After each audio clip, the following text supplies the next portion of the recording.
In today's session, we'll discuss about Hadoop ecosystem, wherein we will try to learn about many important components or tools with respect to your Hadoop. So it is called as ecosystem because it's a family of many things embedded at one place. As already discussed in previous sessions, Hadoop is a framework which consists of n number of tools. So as of now, Hadoop comprises of hundreds of tools which are collectively called as Hadoop, right?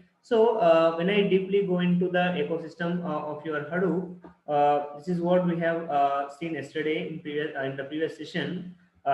We have discussed about Hdfs, which is the core of your Hadoop. So if you want to store any data or any file as part of your cluster or your single node machine also, you need to store that file in your Hdfs.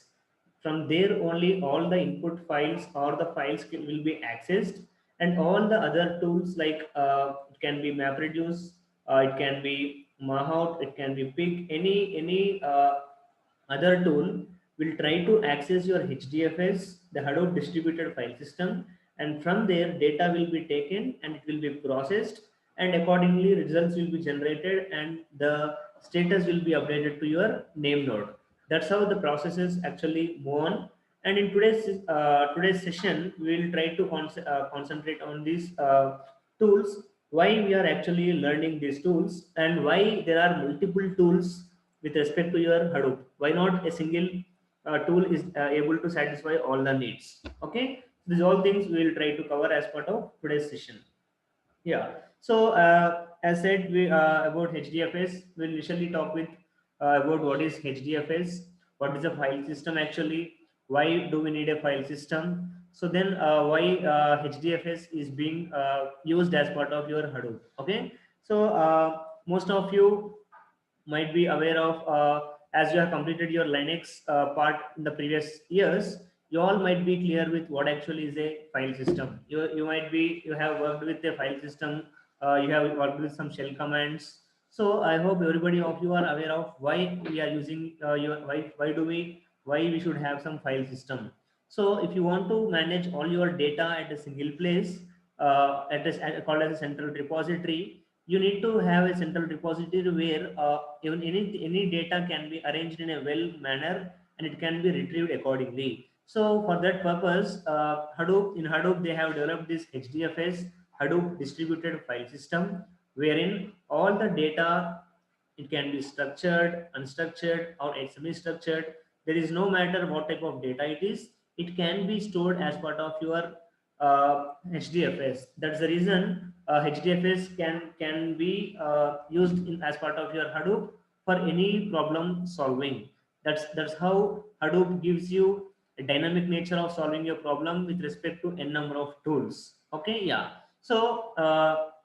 HDFS creates a level of abstraction over the resources from where we can see the whole HDFS as a single unit. Yeah, that's what we have discussed yesterday also while talking about your master slave architecture of your Hadoop. So name node will be the master node among all the nodes, right? So name node will actually maintain details about all the data nodes, and also it will try to communicate with the file system, the HDFS, and it will try to update the status of how much storage is being utilized and how much storage is being left out. Likewise, it will try to update itself every time. Yeah. So when I talk about your storage, we actually talk only about your HDFS in your Hadoop. Yeah. As already discussed in the previous sessions, HDFS, as it deals with your storage of your data, it has two core components. One is name node, other one is data node. So name node is the master and data node is the slave. So whenever you are going to give a file as an input to your Hadoop, suppose if I say I am having a student data of 100 GB, that 100 GB file can be stored in your HDFS uh, by only knowing that data is available. So whenever the data is stored as part of your HDFS, it will try to allocate some space to that. So if you want to process that data will be distributed to multiple data nodes. That's why a name node is called as your master node, which will try to see how much data is available and how much data is how much space is being allocated for each file system. And data node will be using to store the temporary files according to the work assigned by your name node. So HDFS is one important component, guys. Everybody of you should have a clear idea of what actually is HDFS. Even in your lab sessions, while discussing about your Hadoop, the first lab actually deals with your HDFS only, wherein you'll try to run some HDFS shell commands similar to your Linux, and you'll try to understand how to store some files in your HDFS, how to retrieve a file from your HDFS, how to run a sample program for input file in your HDFS. So these all things can be possible only if you are connected to your Hadoop cluster. So once we are discussing about lab, we can see all these aspects and we can try to run your programs also. Okay, so that's all about your HDFS, guys. So if you're talking about your HDFS in depth, HDFS also has a architecture in depth. It will have two important things like file system image, fs image, and edit log files, where the permissions for any input file can be given over there. So similar to Hadoop architecture, we also have your HDFS architecture, where it will try to allocate spaces for each of the files stored as part of the cluster. So because we are trying to learn about big data, everybody should be very aware about what actually is this HDFS. Yeah. So the next component or the next tool, what we need to learn is about yarn, which I said yesterday that it will be used for your as a resource manager. So the name will be given as yet another resource negotiator, which means it will try to provide the services or resources to the Hadoop cluster. Suppose as shown in the architecture of our MLRIT college, you can see there is a separate node for your resource manager 172.16.103.62, which actually is your resource manager. It will try to allocate resources to all the tasks being scheduled for your name node and your job tracker. So resource manager is compulsory for any cluster development, because without resource manager there will be no proper utilization of your resources. That's the reason from Hadoop 2.0 version, yarn is also part of your Hadoop. So coming to your Hadoop version 1, in Hadoop version 1 there was no thing called as yarn. There was only one MapReduce only was the resource manager. It would try to process your data and parallelly uh, do the task of your resource manager. But because that is being treated as your overhead for your MapReduce, from Hadoop 2.0 version, they have kept yarn as the another component which will be exclusively used only for your resource management, and also called as your node management. Yeah. So yarn performs all your processing activities by allocating resources and scheduling tasks. So this is very important, guys. You need to keep this two things in your mind, that yarn will be used to allocate resources and also schedule the task in your Hadoop cluster. Services provided by your yarn is resource management and node management. It will try to see how many data nodes are health condition and how many data nodes are not in a proper health condition, and accordingly it will try to allocate your nodes from the services or request from your name node. Yeah. So talking about what actually is a resource manager, it will manage resources and schedule applications running on top of your yarn. So yarn will be used as a central resource manager aspect, and will try to allocate the resources to every job assigned as part of your Hadoop. Yeah. So the node manager manages containers and monitors resource utilization in each container. So it will try to see how many data nodes are idle, how many data nodes are not yet processed, and accordingly it will try to give you the information about each and every aspect of your resource of your Hadoop cluster. So I hope this is clear, guys. As of now, we have discussed about two important components. One is HDFS, which is a file system, which will only try to store your data, and also it will try to give you input of files from your as requested by the name node for your processing. So all the data is stored at a single place called as your HDFS. Uh, so here we have missed one point.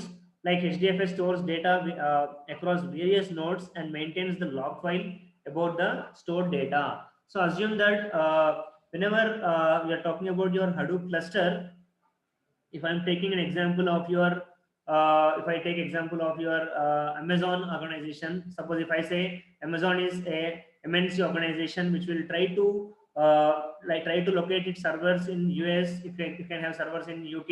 It can have servers in your India also. Likewise, there will be a number of servers which will be acting as a backup for every server.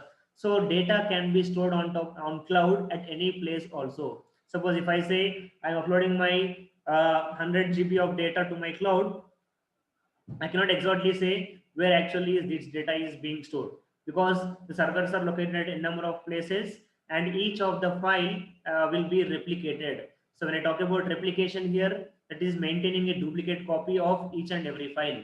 So that is one important thing as part of your Hadoop. Hadoop will try to replicate your data, and the data will be stored as part of n number of nodes, so that if any node is damaged or any fault is happened, the data will be available as part of other node also. That's how replication factor is one important component of your Hadoop, and it will be maintained across various nodes, and each of them will be having a separate log file, and metadata also is also stored as part of your name node. Name node will try to maintain all the information about this type of data. Okay, so as I said, yarn is other important component which will try to give you allocate resources, and it will try to manage the nodes in your cluster. Okay, so now we will move on to next important component of your Hadoop, that is your MapReduce. Yeah. So while initially discussing about Hadoop, I have said that the two important components of your Hadoop are Hdfs and MapReduce. So Hdfs is exclusively used for your storage, and MapReduce is exclusively used for your processing or the programming area, or with respect to your big data is your MapReduce. Yeah. So data can be processed using programming with respect to your MapReduce. Yeah. So MapReduce is a core component in Hadoop ecosystem for processing your data. That is, we are trying to store your data in your Hdfs, and we will be writing a MapReduce program. A normal program will be written, and that program will be run in your cluster only. Suppose this component is very important. Why MapReduce will try to remove the burden of your traditional databases, because it will try to take the program to your data. So in the traditional systems, the way the processing happened was different when compared to your MapReduce. In the traditional systems, it can be your Java, it can be your a number of programming languages.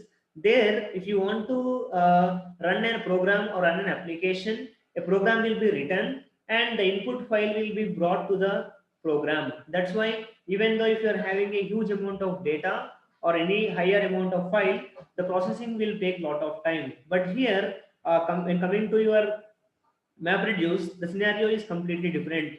The program, whatever you are going to take, that will be taken to your data. Even though if you are having hundreds of GBs of data, the program will be run on that data, so that will be saving lot of time. So suppose the best example, what you can general example what you can give as part of understanding the MapReduce is, suppose if you want to break a 10 kg of stone, you can do it with your hammer also. But if you want to break a 100 kg of 100 big stone, that can be done by a man going to it can also be brought to that machine. Suppose if I say a 100 kg stone is available, that can be kept in a lorry, and that can be brought to some machine, and that's how that's how it can be broken into pieces. Suppose assume that we are having some thousands of kg of stone which cannot be transported.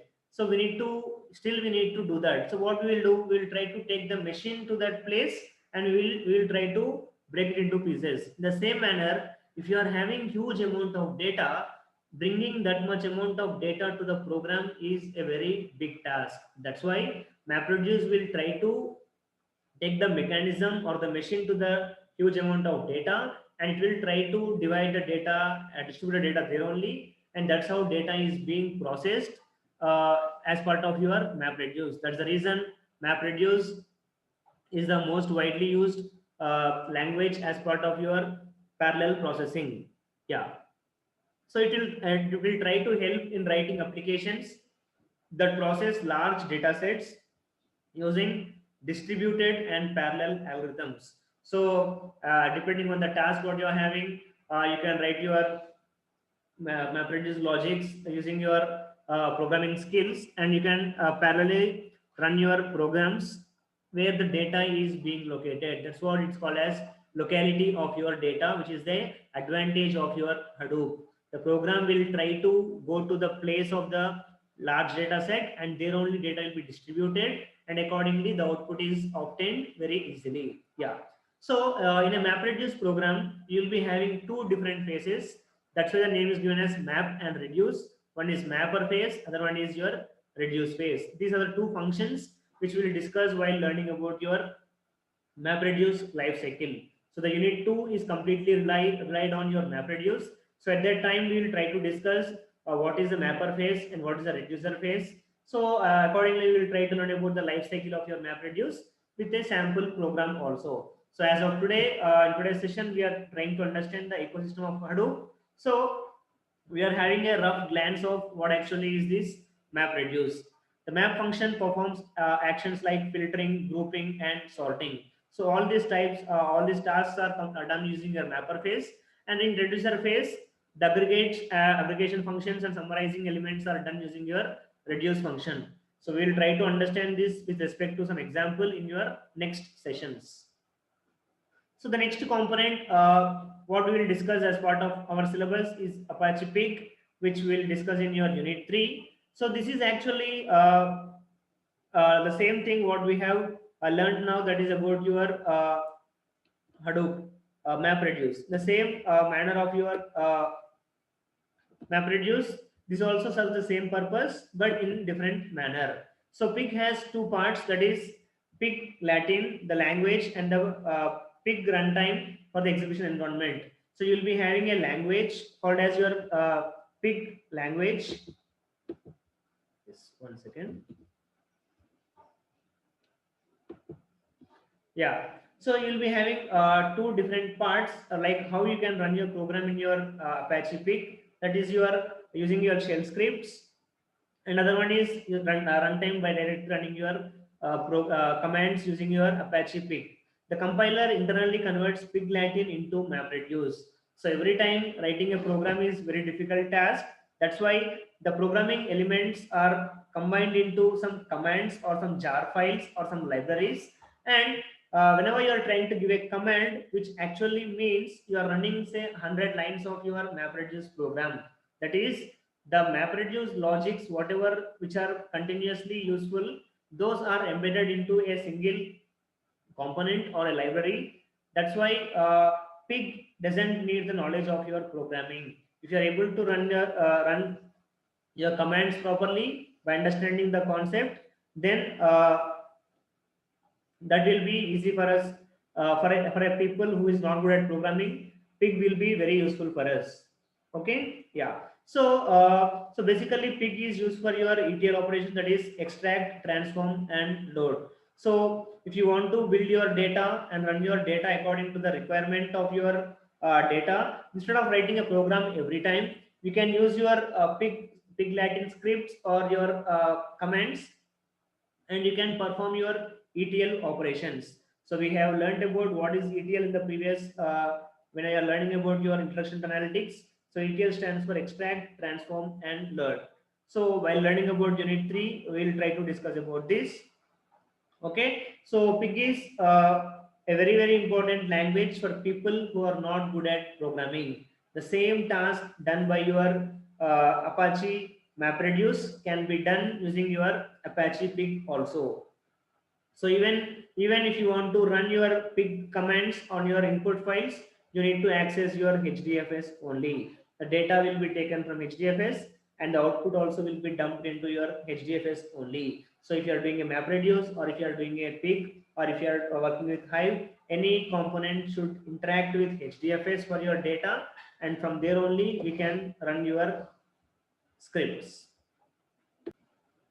So, so pig is such an important tool which we actually will be useful for people who are not good at programming. It's a very simple language, easy to understand, and the only thing is you need to understand how to write a pig script, because if you are using your runtime environment, the commands whatever you are running will be only for temporary purpose, that will not be saved. That's the reason everybody should understand writing your pig script, and the pig script can be saved again in your Hdfs only. Yeah. The next component what we will discuss is about your Apache Hive, which is your data processing and querying element, wherein it is similar to your the SQL language, the structured query language. But the one important difference between your Hive and SQL is Hive can also process your unstructured data form by converting it into structured form. For that, it will use one important query language called as HQL, that is Hive Query Language. So that is the reason, like you can work with unstructured data, and parallelly you can generate the reports for your data being understood or analyzed or retrieved. Suppose if I write a query like select star from table name, so it will try to retrieve me some commands or some output is obtained, and for that output you can parallelly generate some reports also. That's how Hive is very important or very useful tool for learning in your big data. So it is actually a command line argument command line tool similar to your SQL. You need to remember your Hive queries, which are again similar to your SQL only. But there will be some more commands similar to your DDL, DML commands also. So this will be taught for you as part of your unit 4. So there we will be trying to see the Hive architecture, how metadata is stored in your Hive, how unstructured data is being processed. These all things we will try to learn in your next chapters in the further classes. So one important component of your Hadoop is your Mahout, which is a machine learning tool as part of your Hadoop. So if I talk about machine learning, so it can be your data mining algorithms, the support vector machines, the KNN algorithm. There will be a number of things what we actually come across while learning your machine learning. The same all the machine learning applications or the algorithms can be processed in big data Hadoop using your Mahout tool. So Mahout is a machine learning tool which provides an environment for creating machine learning applications. It also helps us to perform collaborative filtering, clustering, and classification. If you want to do your recommendations or any other rating recommendations or movie recommendations, for that you need to understand about your collaborative filtering, and that's how machine learning will help you to automate your work. It also provides a command line interface to invoke various algorithms. So Mahout is not part of our syllabus, but if you want to work with your machine learning with respect to your Hadoop, so Mahout is one important tool what you can learn. So unfortunately, this is not part of our syllabus, so we will not try to learn much about your Mahout. Yeah, Spark is again an in-memory data processing element, which is actually termed as competitor for your Apache Hadoop. Why? Because Spark is 100 times faster than your Hadoop. Suppose if I say I'm having a 100 GB of file, and if I say MapReduce program can perform or can process this data in 10 minutes, a Spark machine can do it only in fraction of seconds. That's how it is the advancement of your Hadoop. But for if you want to run your Spark, you need to have your high equipment. The it will be like in memory processing, which actually runs on your RAM. So if you are having your 16 GB or 8 GB RAM, it is very difficult for Spark to run your programs. So you need to have your high processing engines, or you need to also have your good RAM if you want to run your Spark programs. So Spark also is a framework for real data analytics in a distributed computing network. So similar to your Apache Hadoop, Spark also is one of the component of your Hadoop, but it is termed as the competitor for Hadoop in for huge data processing. Or suppose if you are having some only GBs of files, which actually we actually go for Hadoop, but if you are having some hundreds of TB of processing compared to Hadoop, Spark is much more faster than your Hadoop. So in Hadoop, how you learn your MapReduce? In the same manner, if you want to work with your Spark, you need to learn about one important programming language called as your Scala. So it is written in Scala and was originally developed at the University of California, Berkeley. So Spark was developed at this place. So if you want to learn Spark properly, you need to understand Scala programming language, which is again uh, linked to your Java only. So Spark executes in-memory processing computations to increase speed of processing over MapReduce. So Spark is comparatively or Scala is comparatively faster than MapReduce because it is having in-memory computations. That's why it is 100 times faster than Hadoop for large-scale data processing. For low-scale data processing, obviously MapReduce is the best choice. So for industries or higher organizations, Spark will be the better option for them to work on your Hadoop clusters. Now, as of now, we have discussed about some processing mechanism, the tools about your Spark, Pig, and Hive. Now we will talk about one important other important element of your Hadoop, that's about your NoSQL databases. So this is again very important, guys. So because as Hdfs is a central data repository, there are some more databases which actually serve the same purpose of your Hdfs. It's called as your Hbase. So in Hbase, Hbase is the horizontal database which is similar to your Hdfs, but it will try to store data only in terms of your columns. So we will try to discuss about NoSQL databases in the further chapters. But as of now, so when I talk about NoSQL, that is not only SQL, because SQL has a limitation of structured data formats only. It's called as structured query language. When I talk about your big data or unstructured data, data can be of a number of forms. That's why it is termed as NoSQL or not only SQL. So remember this word, guys. When I talk about NoSQL, it means not only SQL. That is not without. It's not only SQL. We are trying to do some betterments than your SQL. Okay. So it is an open source and non-relational distributed database. It supports all types of data, structured, semi-structured, and unstructured data, and that is why it's capable of handling anything and everything. So any data what you're going to give, it will try to handle them, it will try to convert them into a structured format, and then accordingly it will try to process the data.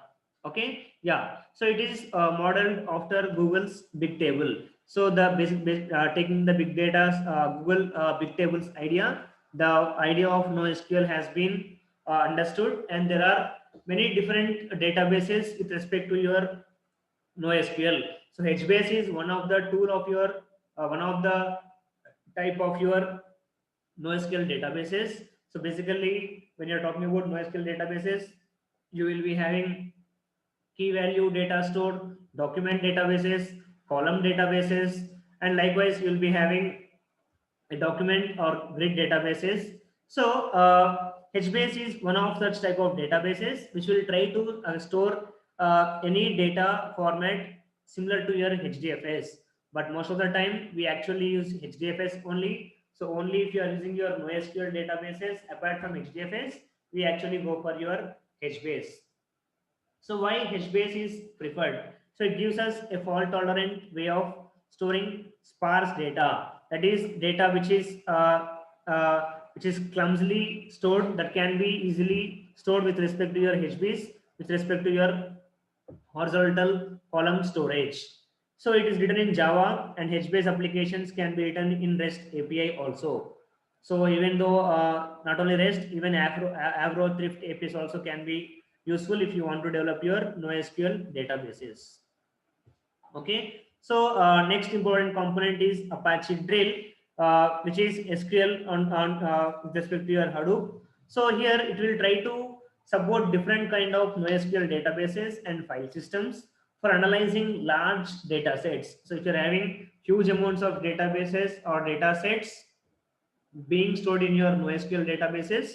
So it will try to give you the feel of SQL on your Hadoop. For example, you can take Google Cloud Storage, Hbase, MongoDB. All these are the different databases. Even though if you're going for your AWS, Amazon Simple Storage Service, S3, Amazon Swift, all these are the different types of files which you can process with respect to your Apache Drill. So this is also not part of our syllabus, guys.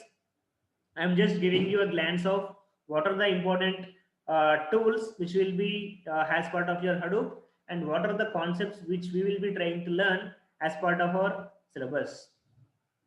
Yeah. So as I said yesterday, as we are having all the names of tools with respect to some animal names. So for a zoo, you will be having a zookeeper which will try to coordinate all the animals without any problem. In the same manner, you will be having Apache Zookeeper, which will try to coordinate all the jobs with respect to your Hadoop. It will perform synchronization, configuration maintenance, grouping, and naming. All the coordination aspects can be done using your Zookeeper. Okay. So the next important component what we will try to learn is OZ, the job scheduling element, which we'll try to learn about that in a unit 5. So basically, assume that you are one of the employee of an MNC organization, and you are trying to get a huge amount of data from a website every day. So my task here is like try to understand why I should learn Uzi. It will try to automate things very easily. So the task is I want to download the data of Twitter for every 1 hour. So for every 1 hour, I cannot sit on Twitter, and for every 1 hour, exactly 1 hour, I cannot sit on them and try to download everything. So if I have a program and which I can if I can manage them using the automated process for every 1 hour, if I want whatever the work happened with respect to Twitter, those data need to be uh, those data need to be dumped into my Hadoop cluster. Then we actually go for OZ job schedulers. So there we will try to set some time span, or we will try to give some instructions like to my program, like for every 1 hour I want to get this much of output, whatever happened as part of your Twitter into my cluster. So that's how workflow is managed using your Uzi. So if you want to do this Uzi workflow management, you're having Uzi coordinator, where Uzi jobs which are triggered when the data is made available to it, even triggered based on your time. That is, a time span will be given every time, and according to the time span, you can dump the data into your Hadoop cluster. That's how Uzi is called as your workflow manager. Yeah. So just a minute, guys. So let's talk about the next component, that is Apache Flume, which is a data injective service with respect to your Hadoop. So as I said, if I want to extract from some data from your websites directly into your clusters, you need to have some connection. So assume that you want Twitter data to be dumped for every hour into your Hadoop cluster. So you need to have a proper connective service, wherein from my system, if I from my Hadoop machine, if I want to convert, if I want to dump some data from Twitter, I need to establish some connection. So like a Flume will be a third party application or a third party tool which will try to give some connection between a Hadoop cluster and a third party website, and it will try to inject data from all those servers.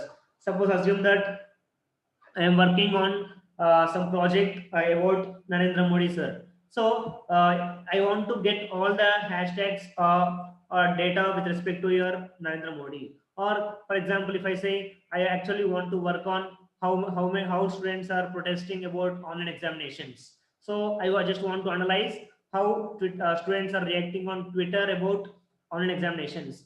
So you'll be having some hashtags. So the data, the elements or the keywords, whatever you want, those will be given as part of instructions in your program. And your Apache Flume, it will try to connect to that third party, to that website, and all those data will be dumped into your Hadoop cluster. So it will try to ingest unstructured data and semi-structured data into your HDFS. So once data is obtained in HDFS, we can use other different tools and try to convert it into n number of forms, and accordingly we can do your processing. So it helps us to ingest online streaming data from various sources like network traffic, social media, email messages, log files, etc. In HDFS. That's how data will be obtained from n number of sources using your Apache Flume.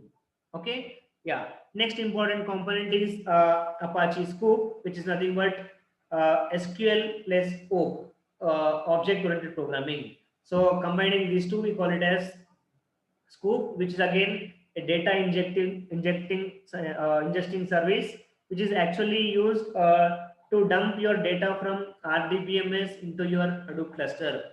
So because since past 20-30 years we have stored data as part of RDBMS. So if you want to dump all those data into your Hadoop cluster, you need to again have one more tool, which is actually your Scoop, that is Apache Scope. So Scoop can import and export structured data from RDBMS. It will try to give import data from RDBMS to your cluster or cluster to your RDBMS. So Flume only injects unstructured data or semi-structured data into your HDFS, but the data need to be stored in a structured or format using your Scoop only. So basically, Scoop actually is used for importing and exporting process of your data. So next one is Apache Ambari, which is actually a Hadoop cluster managing or monitoring tool. So it's software for provisioning, managing, and monitoring Apache Hadoop clusters. So assume that we are having only one clusters, but assume that you are having some 5 to 6 clusters which are actually used for multiple types of processing. Then you need to have such tool which can actually monitor these clusters.